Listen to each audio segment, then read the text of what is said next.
नमस्कार। आरामै हुनुहुन्छ? हजुर। अब म आफ्नो विषयवस्तुतर्फ लम्कन्छु।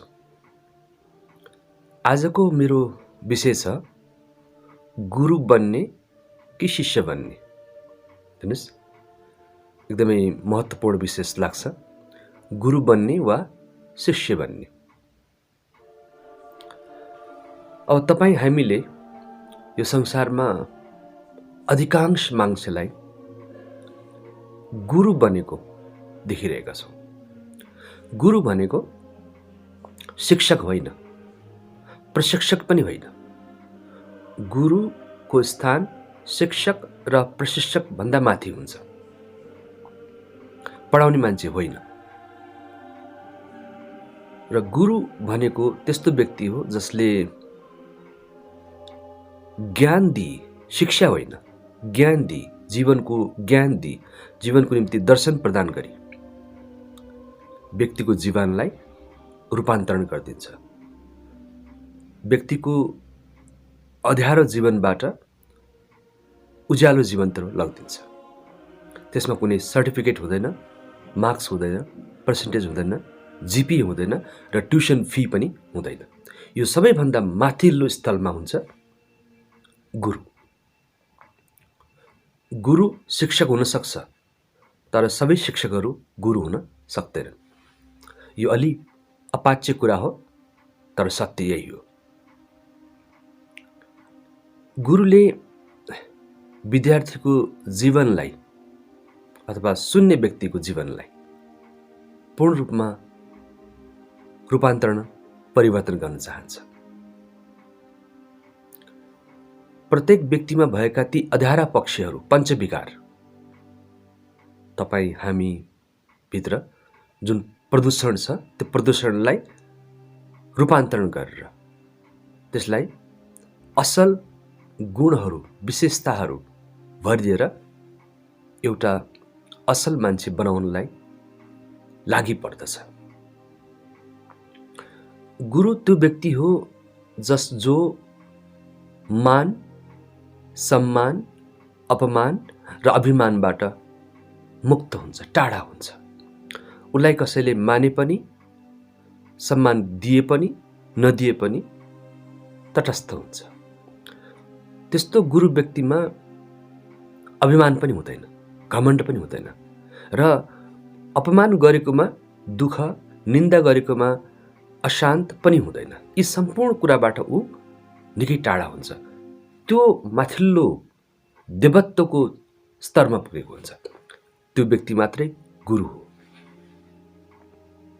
केवल प्रवचन दिनु, भाषण दिनु, विभिन्न ठाउँमा विभिन्न विषयमा धार्मिक सम्बन्धी, आध्यात्मिक सम्बन्धी प्रवचन दिनु, त्यो पेशा हो। त्यो पेशा हो। त्यस्तो व्यक्ति गुरु हुन पनि सक्छ, नहुन पनि सक्छ। गुरु त सदा एक्लो हुन्छ। उसलाई शिष्यहरूको जमघट मन पर्दैन। शिष्यलाई रूपान्तरण गरिदिन्छ, त्यसपछि शिष्यलाई आफ्नो बाटोमा जाऊ, तिमीमा भएको सुगन्ध, तिमीमा भएको विशेषतालाई संसारभरि फैलाऊ भनिदिन्छ। आफूसँग काखी च्यापेर राख्दैन र भेट्न आउँदा पनि खुसी हुनुपर्ने छैन र हुँदैन पनि, र नभेट्न आउँदा पनि दुःख मनाउँदैन, किनभने ऊ स्वार्थको दुनियाँबाट टाढा हुन्छ। तर यस्तो व्यक्ति पाउन धेरै गाह्रो हुन्छ। अहिले त काम, क्रोध, लोभ, मोह, अहङ्कारबाट हामीले टाढा हुनुपर्छ, यस्ता कुरालाई रूपान्तरण गर्नुपर्छ, यी पञ्चविकारलाई रूपान्तरण गर्नुपर्छ भन्ने व्यक्तिहरू चाहिँ धेरै छन्। तर यही पञ्चविकारलाई स्वयंले रूपान्तरण गरेर त्यसको प्रयोग आफ्नो जीवनमा देखिने व्यक्तिहरू चाहिँ धेरै कम छन्, अति नै कम छन्। त्यस्ता असल व्यक्तिहरू पाउन, असल गुरुहरू पाउन धेरै गाह्रो छ। भाषण गर्न सजिलो छ, प्रवचन दिन सजिलो छ, लाइभको प्रोग्राममा विभिन्न भगवान सम्बन्धीका गीतहरू गाएर, भजनहरू गाएर दर्शकहरूलाई, श्रोताहरूलाई एकदम आफ्नो बसमा पारेर त्यो कला चाहिँ छ, तर स्वयं आफू गुरुको स्थितिभन्दा माथि पुग्न सक्ने हैसियत राखेको मैले देखेको छैन। यदि यस्तो हो भने किन चाहिँ यो सुख सुविधाबाट एकदमै फेसिलिटेटेड त्यत्रो बङ्गला किन चाहियो? आश्रमको नाममा त्यत्रो बङ्गला किन चाहियो? अनि शिष्यको नाममा अधिकांश महिलाहरू किन चाहियो? अनि धन किन चाहियो? एउटा आफ्नो जे घर छ त्यहाँ बसेर पनि त गुरुले दिनुपर्ने कामहरू, गुरुले गर्नुपर्ने कामहरू गर्न सकिन्छ त। त्यसको लागि चाहिँ गाडी मोटर किन आवश्यक पर्दछ? अझ विदेशी चेलाहरूको प्रयोग गरेर विदेशमा सैर गर्न किन जानु पर्दछ? त्यो स्वार्थ किन छ? त्यस कारणले धेरै गाह्रो छ गुरु बन्न, शिष्य बन्न सजिलो छ। त्यसकारण म शिष्य हो, मेरो नामको अगाडि एकलव्य छ, म शिष्य हो, म गुरु होइन र गुरु बन्न चाहदिनँ पनि। मैले त आफूले जानेका कुराहरू, जीवनका दर्शनहरू, जीवनका भोगाइहरू, आत्मानुभूतिहरूलाई जहाँ जहाँ म जान्छु, जे मेरो पेशा छ त्यो पेशामा कहाँ कुन बेला मिल्छ रूपान्तरणको कुरा गर्छु, मात्र यति। न मलाई शिष्य बनाउनु छ, न मलाई आश्रम चाहिएको छ, न मलाई कसैको धन चाहिएको छ, त्यसमा कुनै इच्छा नै छैन। आफूले कर्म गर्ने हो त कर्मको फल प्राप्त हुन्छ नै, र जुन फल प्राप्त हुन्छ त्यसैलाई सन्तुष्टि मान्दै, ईश्वरको प्रसाद मान्दै, श्रीकृष्णको प्रसाद मान्दै अझै जीवनमा प्राप्तिको निम्ति असन्तोष नभइकन तर आफ्नो काममा लाग्ने हो। अब त्यसकारण तपाईँ पनि शिष्य नै बन्नुहोस्। कसको?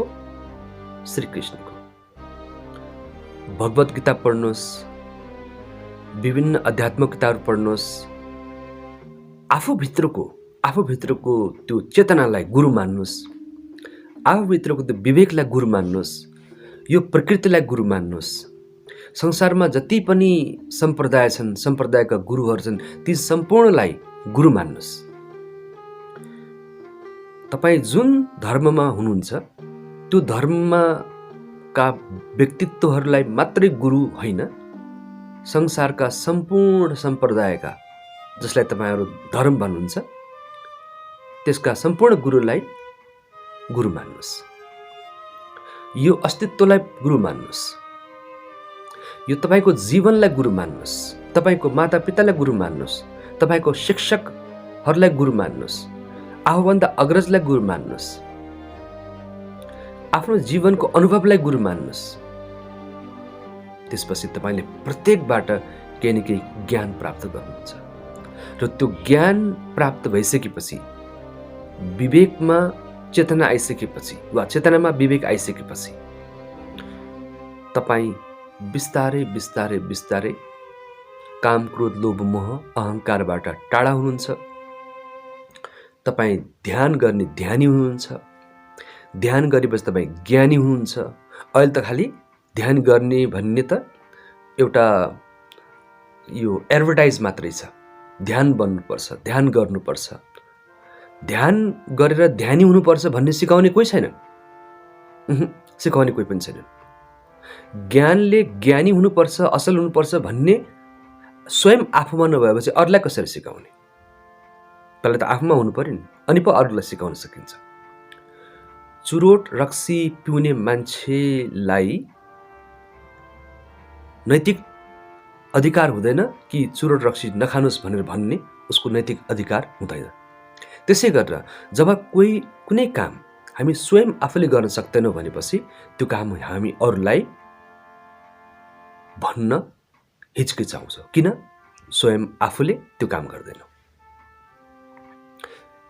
यही छ मेरो अनुरोध कि तपाईँ श्रीकृष्णको शिष्य बन्नुहोस्, तपाईँ आफ्नो मातापिताको शिष्य बन्नुहोस्, तपाईँ प्रत्येक शिक्षकहरूको शिष्य बन्नुहोस्, तपाईँ स्वयं आफ्नो शिष्य बन्नुहोस्, तपाईँ यो अस्तित्वको शिष्य बन्नुहोस्, तपाईँ आफ्नो अनुभवको शिष्य बन्नुहोस्, तपाईँ आफ्ना अग्रजहरूको शिष्य बन्नुहोस्, तपाईँ आफ्ना इष्टमित्रको शिष्य बन्नुहोस्।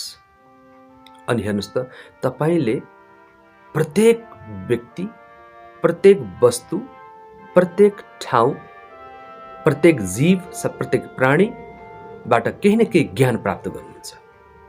ती सम्पूर्ण व्यक्तित्वहरू चाहे सजीव हुन् चाहे निर्जीव, चाहे दृश्य हो या अदृश्यबाट केही न केही कुराहरू ज्ञान प्राप्त गरेका हुन्छौँ। यस अर्थमा ती सम्पूर्ण व्यक्तित्वहरू तपाईँको र मेरो पनि गुरु हो। सम्पूर्ण व्यक्तित्वहरू गुरु हुन्। प्रत्येक धर्मका व्यक्तित्वहरू गुरु हुन्। आफूलाई एउटा सम्प्रदायभित्र मात्र राख्नुहोस्। हो, तपाईँ हिन्दू धर्ममा जन्मिनु भएको छ, हिन्दू हो। त्यसै गरेर क्रिस्चियनमा जन्मिनु भएको छ, क्रिस्चियन हो। त्यसै गरेर इस्लाम धर्ममा जन्मिनु भएको छ, इस्लामिक हो। बौद्ध परिवारमा जन्मिनु भएको छ, तपाईँ बुद्धिस्ट हो। यसको साथसाथै अरू थुप्रै सम्प्रदायहरू पनि छन्। आफूलाई कहिले पनि त्यो सम्प्रदायको घेराभित्र मात्रै नराख्नुहोस्। तपाईँ यी सम्पूर्ण सम्प्रदायका जुन घेराहरू छन् त्योभन्दा माथि उठ्नुहोस्। ती सबैलाई एउटै मान्नुहोस्। भनिन्छ नि, सबैले ईश्वर एउटै हो भन्छन्, तर त त्यही ईश्वर एउटै हो भन्ने नाममा मेरो धर्म मात्र एउटा ईश्वर हो भन्नेमा झगडा छ, द्वन्द्व छ, युद्ध छ। र यहाँलाई थाहा छ, यो संसारमा सबभन्दा बढी विनाशकारी द्वन्द्व, युद्ध भनेको धर्म अथवा सम्प्रदायको नाममा हुन्छ। त्यसकारण तपाईँ, हामी सबैजना यो सम्प्रदायको, तथाकथित सम्प्रदायको यो विभाजनभन्दा माथि उठौँ।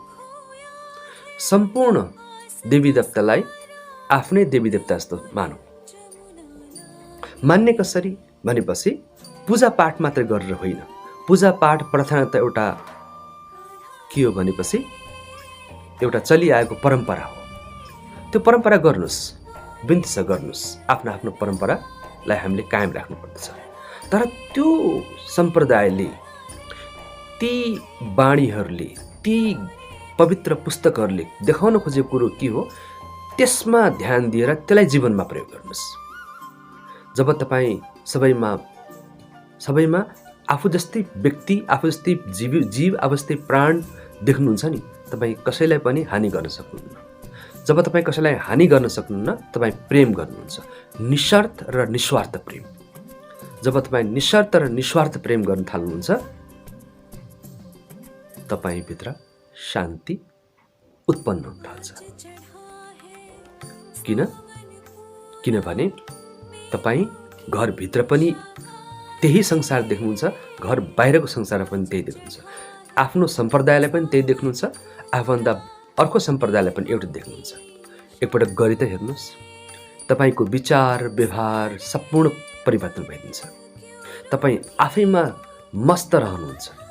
तपाईँलाई आनन्दको निम्ति घुम्न जानु पर्दैन। तपाईँलाई आनन्द प्राप्त गर्नु निम्ति फिल्म हेर्न जानु पर्दैन। तपाईँलाई आनन्दको निम्ति यात्रा गर्नु पर्दैन।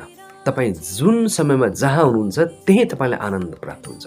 तपाईँलाई जुन समयमा जे काम गर्नुहुन्छ त्यसैमा तपाईँलाई आनन्द प्राप्त हुन्छ, परमानन्द प्राप्त हुन्छ। कसरी भने मनमा कुनै इच्छा नै छैन, इच्छा रहित मान्छे, इच्छा नै छैन। इच्छा छ त एउटै, त्यो हो प्रेम। प्रेम को निम्ति? शान्तिको निम्ति। शान्ति कसको निम्ति? आफ्नो र विश्वको शान्तिको।